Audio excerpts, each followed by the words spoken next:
سپہر جب میں نے نامانوس قال و خط کے مہمان کے سامنے اسے پیش کیا. یہاں سپہر سے مراد تیسرا پہر یعنی شام کا وقت ہے. نامانوس سے مراد ناواقف یا وہ شخص جس کو کبھی پہلے دیکھا نہ ہو. قال و خط جو ہے یعنی اس کا شکل یا اس کا چہرہ، چونکہ وہ چائنیز تھے تو اس لیے ان کا جو چہرہ تھا وہ چائنیز کی طرح تھا، تو انہوں نے کبھی اس سے واقف نہیں تھے اس طرح سے جس طرح سے ایشینز لوگ ہوتے ہیں. قال و خط کے مہمان کے سامنے اسے پیش کیا تو بڑی مانوس مسکراہٹ اور شفقت سے انہوں نے میری طرف دیکھا. کچھ باتیں ابا جان سے کیں اور قلم ہاتھ میں لے کر چینی زبان میں 3 سطریں لکھیں. سطریں سے مراد لائنز. انہوں نے پین لے کے اور 3 لائنز وہاں اس آٹوگراف بک پر لکھیں. پھر ان کا لفظی ترجمہ انگریزی میں کر دیا، یعنی اس کو انگلش میں ٹرانسلیٹ کر دیا اور دستخط کر کے البم مجھے واپس کر دی. میں بہت خوش ہوا، حالانکہ نہ چینی سمجھ میں آئی نہ انگریزی. ہر اچھے آدمی کے گرد ایک حالہ ہوتا ہے. حالہ سے مراد ایک ایسی انویزیبل فیلڈ ہے، ان کے گرد دائرہ بنا ہوا تھا ایک انویزیبل سا، جو ایک روحانی طاقت کی طرح. ہر اچھے آدمی کے گرد ایک حالہ ہوتا ہے، اس کے نزدیک جائیں تو دل خود بخود منور ہو جاتا ہے.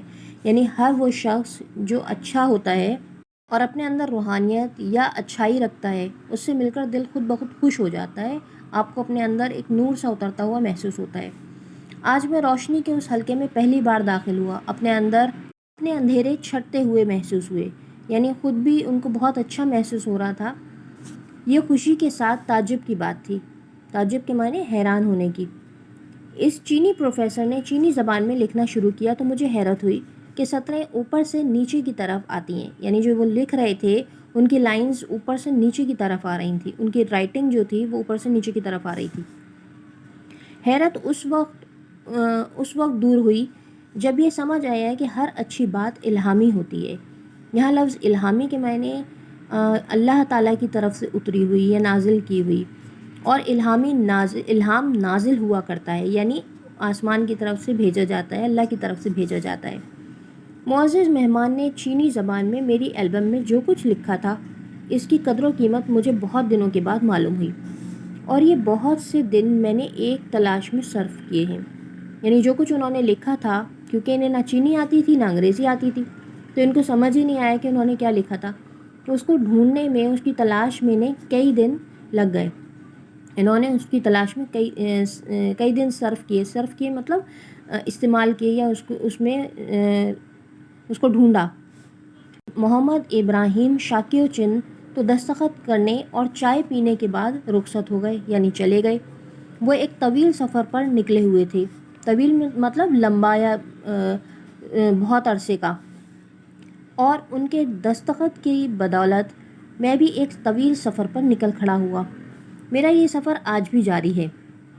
شروع میں یہ بات بڑی آسان لگی کہ کسی بڑے آدمی کے دستخط حاصل کیے جائیں، مگر جو ہی میں نے دوسرا ورق الٹا، یعنی انہوں نے اس کا 2nd پیج جب الٹا اور سوچنے لگے کہ اب کس کے آٹوگراف لیے جائیں، تو بات ہاتھ سے نکل گئی. میں نے والد محترم سے رہنمائی چاہی تو ہدایت ملی کہ آٹوگراف البم کے صفحات ہوں یا زندگی کا ورق سادہ، انہیں یوں ہی نہیں بھرنا چاہیے. یعنی جب انہوں نے اپنے والد صاحب سے اس بارے میں بات کی کہ اب میں کس شخص کا آٹوگراف لوں یا مجھے کیا کرنا چاہیے، ان سے رہنمائی لی، تو انہوں نے ان کو ایک تجویز دی، ان کو ہدایت کی کہ آٹوگراف البم ہو یا زندگی کا ورق سادہ، یعنی آپ کی زندگی میں سے جو لمحے ہوتے ہیں وہ ایسے ہی ضائع نہیں کرنے چاہیے، ان کو ایسے ہی نہیں بھرنا چاہیے. یعنی وہ زندگی ہو یا آٹوگراف بک، ان کو خاص لوگوں کے لیے مخصوص رکھنا چاہیے. جاؤ نگاہ انتخاب کو کام میں لاؤ، یعنی جو اچھے لوگ ہیں ان کو چنو اور ان سے آٹوگراف لو یا ان کے بارے میں جانو. بڑے آدمی زندگی میں کم اور کتابوں میں زیادہ ملیں گے. انہوں نے یہ بھی کہا کہ جو ریئل لائف میں لوگ ہوں گے وہ تمہیں کم ہی ملیں گے، لیکن کتابوں میں ایسے لوگ بہت ملیں گے. ان سے تعارف کے لیے کارلائل سے مدد مانگو، ان سے ملاقات کے لیے پلوٹارک کے پاس جاؤ، ان کو سمجھنے کے لیے سادی سے لے کر سیموئل سمائل تک سب کے دروازے پر دستک دو، یعنی ان سب کے بارے میں تمہیں پڑھنا ہوگا. راہ کا نشان اتنا واضح ملا تو سفر شروع ہو گیا. یعنی ان کے والد نے انہیں جن لوگوں کے نام بتائے ان کے بارے میں کتابیں پڑھنے کو کہا، تو انہیں ایک پوری اچھی طریقے سے گائیڈنس مل گئی اور انہوں نے اس کا سفر شروع کر دیا۔ پہلی منزل نہ عظیم مصنف تھے نہ ضخیم کتابیں، یعنی جو کتابیں انہوں نے پڑھیں وہ بھی کوئی بہت موٹی موٹی اور بہت فلسفیانہ قسم کی نہیں تھیں یا کسی بہت عظیم مصنف رائٹرز کی نہیں تھیں۔ یہ سفر تو بچوں کی کہانیوں کی چھوٹی سی پگڈنڈی پر شروع ہوا، یعنی بچوں کی چھوٹی چھوٹی انہوں نے کہانیاں پڑھ رہے تھے، تو وہاں پگڈنڈی سے مراد جو ہے کھیتوں میں چلنے والی ایک چھوٹا سا راستہ، ایک پتلا سا راستہ، اس کو پگڈنڈی کہا جاتا ہے۔ اس کو انہوں نے تشبیہ دی ہے بچوں کی کہانیوں سے۔ اسکول میں انعام تقسیم ہوئے تو ایک کتاب جس کا عنوان بہادر لڑکا تھا میرے حصے میں آئی۔ یہ ایک ولندیزی بچے کی کہانی تھی۔ ولندیزی عموماً ہالینڈ میں رہنے والے لوگوں کو کہا جاتا ہے جو سرما کی ایک شام یعنی سردیوں کی ایک شام میں سمندری پشتے پر جا رہا تھا، یعنی ایک ایسے راستے پہ جا رہا تھا جس پر برج بنا ہوا تھا، بند بنا ہوا تھا۔ بند کس لیے؟ پانی کو روکنے کے لیے۔ کہ اس کی نظر ایک چھوٹے سے سوراخ پر پڑی۔ اس نے سوچا کہ اگر وہ گاؤں جا کر اس کی خبر کرے گا تو اتنی دیر میں پانی کے زور سے پشتے میں شگاف ہو جائے گا، یعنی وہ جو بند تھا جو پانی روکنے کے لیے بنایا گیا تھا گاؤں میں، اگر وہ چھوڑ کے جاتا ہے گاؤں میں بتانے کے لیے تو اس میں شگاف پڑ جائے گا، یعنی اس میں کوئی کریک آ جائے گا یا اس میں کوئی دراڑ پڑ جائے گی، تو پھر وہ ساری بستیاں، وہ سارے کھیت جو سطح سمندر سے نیچے ہیں غرق ہو جائیں گے، یعنی ڈوب جائیں گے۔ وہ اس سوراخ پر ہاتھ رکھ کر بیٹھ گیا۔ رات آئی تو وہ اسی حالت میں سو گیا۔ پہلے سردی اور پھر موت سے اس کا جسم اکڑ گیا، یعنی اس نے عوام کو بچانے کے لیے، اپنے گاؤں والوں کو بچانے کے لیے، اتنے سارے انسانوں کو بچانے کے لیے وہاں سے وہ ہلا نہیں، چاہے اس کو سردی لگتی رہی، یہاں تک کہ وہ سردی کی وجہ سے اکڑ کر مر گیا، مگر ننھا سا ہاتھ جوں کا تو پشتے کے چھوٹے سے سوراخ پر رکھا تھا۔ لیکن وہ جو اس کا چھوٹا سا ہاتھ تھا وہ ابھی تک اس پشتے کے سوراخ پر رکھا ہوا تھا اور اس نے عوام کو گاؤں کو بچایا ہوا تھا۔ صبح ہوئی تو لوگوں نے دیکھا کہ ان کا محسن ایک بہادر لڑکا ہے۔ محسن کہتے ہیں احسان کرنے والے کو۔ میرے سفر کی یہ پہلی منزل تھی۔ اس کا نقش دوسری ساری منزلوں سے گہرا اور روشن تھا۔ اس نقش کہتے ہیں کہ اس کا نقش یا اس بات کو اتنی گہرائی تھی اس بات میں کہ وہ ان کے دل و دماغ پر وہ بات چھا گئی۔ یہ منزل جرأت اور قربانی کی منزل تھی۔ اس کے بہت سے نام ہیں اور وہ نام جس سے اس کی ساری عظمتیں عیاں ہوتی ہیں۔ اس کے بہت سے نام ہیں اور وہ نام جس سے اس کی ساری عظمتیں عیاں ہوتی ہیں۔ عیاں ہوتی ہیں مطلب ظاہر ہوتی ہیں۔ شہادت کہلاتا ہے، یعنی اس میں جتنے بھی لوگ اس قسم کے ہوتے ہیں جو اپنی زندگی تو داؤ پر لگا دیتے ہیں، لیکن اپنے ہونے کی وجہ سے، اپنے وجود کی وجہ سے، اپنی ذات کی وجہ سے وہ لوگوں کی زندگیوں کو بچا لیتے ہیں، تو ایسے لوگ شہید کہلاتے ہیں۔ شہادت کا مقام انہیں حاصل ہوتا ہے۔ میں نے آٹوگراف البم کا ورق الٹا اور وہ سادہ نکل آیا۔ اگلے 2-4 ورق بھی سادہ تھے۔ اس کے بعد کچھ اور دستخط ہیں اور اس کے بعد بہت سے ورق خالی ہیں۔ لوگ جو انہیں کتابوں میں ملے، جن کے بارے میں انہوں نے کتابوں میں پڑھا اور چاہا کہ ان سے دستخط لوں، وہ تو ریئل لائف میں تھے نہیں، اس لیے وہ ورق جو تھے وہ سادہ رہ گئے۔ اس کے بعد انہوں نے کچھ ورق پلٹے اور انہیں کچھ لوگ ریئل لائف میں بھی ملے جن سے انہوں نے سائن لیے، لیکن اس کے بعد کے سارے ورق خالی تھے۔ یہ البم میں نے 34 برس پہلے خریدی تھی اور اسے مسلسل استعمال کر رہا ہوں۔ اس کے باوجود اس کی نصف صفحات خالی ہیں، یعنی اس کی آدھے سے زیادہ ڈائری ابھی خالی پڑی ہے۔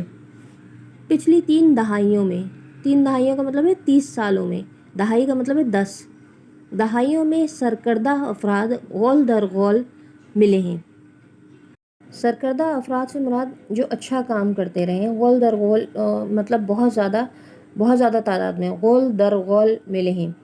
انہیں بہت قریب سے دیکھا ہے مگر ابھی تک یہ البم نہیں بھری۔ یہ ماجرا کیا ہے؟ مطلب بہت اچھے لوگ انہیں دیکھے لیکن اس کے باوجود بھی ان میں اتنا حوصلہ نہیں ہوا کہ وہ ان سے آٹوگراف لے لیں، یا وہ اتنے معیار پہ نہیں اترے ان کے کہ وہ اس کو آٹوگراف لے سکتے۔ شیخ یوسف سبریلی نے، جو ابن عربی کے مرشد تھے، یہ ایک سیاہ بلی پالی ہوئی تھی۔ شیخ کی صحبت میں یہ بلی تزکیہ باطن کی منزلیں طے کر گئی۔ کی صحبت میں یعنی شیخ کے ساتھ رہنے کی وجہ سے۔ یہاں تزکیہ باطن کی سے مراد اپنے آپ کو، اپنی سوچ کو پاکیزہ کر لینا ہے۔ وہ بے ہنر سے نفرت اور بے غرض سے الفت کرتی اور دونوں کی شناخت کر لیتی، یعنی ایک ایسا شخص جس میں کوئی ہنر نہیں ہوتا اور وہ کوئی جو بہت ہی لالچی یا اس قسم کی خراب سوچ رکھنے والا شخص ہوتا، جو غلط سوچ رکھنے والا، لوگوں سے نفرت کرنے والا، یا جس میں کوئی کوالٹی نہیں ہوتی اس اچھے کردار کی، وہ ایسے لوگوں سے نفرت کرتی تھی۔ اور بے غرض یعنی جن میں کسی بھی قسم کی کوئی لالچ، کوئی طمع، کوئی ایسی چیز نہیں ہوتی تھی کہ کوئی برائی ہوتی، وہ لوگوں کے مدد کرتے تھے بے غرض ہو کر، تو ایسے لوگوں سے الفت کرتی یعنی محبت کرتی تھی اور ان دونوں کی شناخت کر لیتی تھی، مطلب وہ اچھے اور برے کی تمیز رکھتی تھی۔ اولیاء ملنے آتے تو ادب سے بیٹھی رہتی، کوئی بے ذوق نکلتا تو یہ اٹھ کر چلی جاتی، یعنی کوئی اللہ والا آتا، اولیاء آتا تو وہ ادب سے بیٹھی رہتی، اور کوئی ایسا بے ذوق آتا جس کو جو غلط سوچ رکھنے والا ہوتا تو وہ اٹھ کر چلی جاتی تھی۔ میں نے بطیرہ چاہا، یعنی بہت دفعہ ایسا چاہا کہ قلب میں کچھ خاصیت و خصلت اس سیاہ بلی کی پیدا ہو جائے، یعنی دل میں کچھ خوبی، کچھ خصوصیت اس بلی کی جیسی پیدا ہو جائے۔ اس کا رنگ تو آ گیا مگر اس کی مردم شناسی نہ آئی، یعنی اس جیسا میں سیاہ تو ہو گیا مگر مجھے لوگوں کی پہچان نہیں ہو سکی۔ مردم شناسی کا مطلب ہے لوگوں کی پہچان کرنا۔ کوشش البتہ جاری ہے، اور اس کی نوعیت یہ ہے کہ میں نے جب بھی اپنی آٹوگراف البم کے استعمال کے لیے ساتھ رکھا، پہلے دل میں جھانکا، اگر بلی اٹھ کر چلی جائے تو میں البم کو جیب سے باہر نہیں نکالتا۔ یہ سبق آپ لوگوں کو آسانی سے سمجھ آ گیا ہوگا، اور اب آپ اس کا خود سے خلاصہ بھی لکھ سکتے ہیں، اس کے جو جوابات ہیں ان کو بھی لکھ سکتے ہیں۔ ویسے تو ہم کروائیں گے، لیکن آپ لوگوں کو یہ سبق آسانی سے سمجھ آ گیا ہوگا، اس کے سارے الفاظ، مشکل الفاظ وغیرہ بات پوری سمجھ آ گئی ہوگی۔ اگر ہماری ویڈیو آپ کو پسند آ رہی ہے تو پلیز سبسکرائب کریں، لائک اور شیئر ضرور کیجیے گا، اس سے ہمارا حوصلہ بڑھتا ہے۔ بہت شکریہ۔